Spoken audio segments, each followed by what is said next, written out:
Welcome back to New Rockstars. I'm Erik Voss, and the latest Star Wars mystery is, who's this guy? The name's MARROK, a former Jedi hunter, now a mercenary in the search for Grand Admiral Thrawn, his face covered in a mask. And because the internet loves to White Ranger this stuff, MARROK is now speculated to be everyone from Ezra Bridger, or Sam Witwer as Galen Marek, Starkiller, or Ahsoka's past Jedi Temple frenemy, Barrick Offee. That one was one I speculated. But to be honest, folks, I think most of these theories are silly. There's a lot of confusion going around about Ezra and Rebels and how credits work exactly. So in this video, since MARROK now speaks in episode 3, let's clear things up and look further under that helmet. Really, the best place to learn about the history of Inquisitors and to really get to know who Ezra Bridger really is to watch our 4-part Rebels recap series. All 4 videos now on the channel to get you up on all the episodes, the characters, the timeline, the Easter eggs, and the lore that you need to know. Okay, the official Star Wars website describes MARROK thusly. Once an Inquisitor hunting Jedi for the Empire, the mysterious MARROK now works as a mercenary hired by Morgan Elsbeth to carry out dark deeds. Fully encased in battered battle armor, the warrior still carries a red double-bladed saber with a circular hilt. Battered, huh? Sounds like something on Guy Fieri's menu at Flavortown. We deep fried and battered this bad boy in some donkey sauce. Nom nom nom! Anyway, this confirms that MARROK was an Inquisitor during the days of the Empire, and that now, after the Empire has fallen, MARROK now works as a mercenary. And while this description's wording avoids a gender, Baylan Skoll in episode 2 implied he was male. MARROK will complete his task. So to me, this is enough to eliminate Barrick Offee as a suspect. The stunt actor who plays him is also male. Now, those wondering if MARROK might be Ezra Bridger could be thinking about Ezra's dark side leanings during the Rebels series, but folks, that phase was limited to seasons 2 and 3, the period in which Maul worked to corrupt Ezra using the Sith holocron, up until the point of Maul's death at the end of season 3 in the Twin Sons episode. We did not get any dark side moments with Ezra in season 4, as the mysticism surrounding his character shifted to the Loth Wolves and the World Between Worlds. He easily resisted Palpatine's temptation in the finale episode. There was no dark side in him at that point. Our man Ezra never served as an Inquisitor during the days of the Empire. He hated Inquisitors. And the whole point of this series is that Ezra is in a faraway galaxy. MARROK is not Ezra. Now, MARROK does finally speak in this episode, saying 3 lines from under that helmet. As you wish.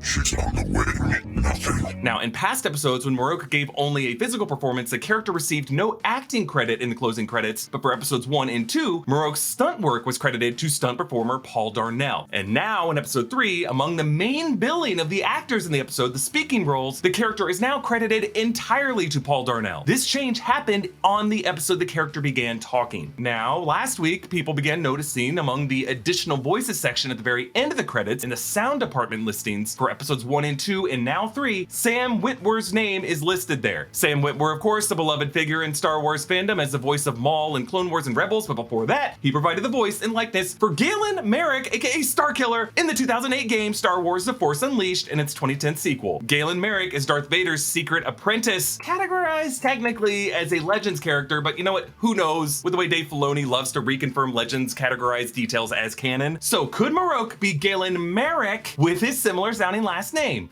Here's the thing, folks. Sam Witwer often does credited and uncredited voice work for all of these titles. He's kind of like always hanging out in the room. They love him. His name has appeared in additional voices for all 3 episodes of Ahsoka so far, right beside names like Matthew Wood, a sound editor who also lent his voice to animated versions of characters like General Grievous and Bib Fortuna, and Helen Sadler, who voiced Jyn Erso in the Battlefront game, Rey in the animated Star Wars Lego titles, Dr. Skalder in the Bad Batch, and in Ahsoka, she voiced the HK assassin droid leader in episode 1. Not only that, if you look at the additional voices section of every episode of The Mandalorian season 3 earlier this year, Sam Witwer's name appears in every single episode of that too. And no Galen Marek cameo showed up in those 8 episodes. So I submit to you, the jury, when it comes to the identity of MARROK, this additional voices credit is evidence of nothing. Just think of Star Wars with Sam Witwer's voice always floating around in the background, because Maul is with us always. Like Sam Witwer did an uncredited voice cameo as a shore trooper in Andor season 1 episode 7 on the planet Niamos. What do you think you're doing?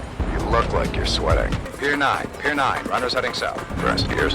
You heard me. Tourists don't run. You need to calm down, sir.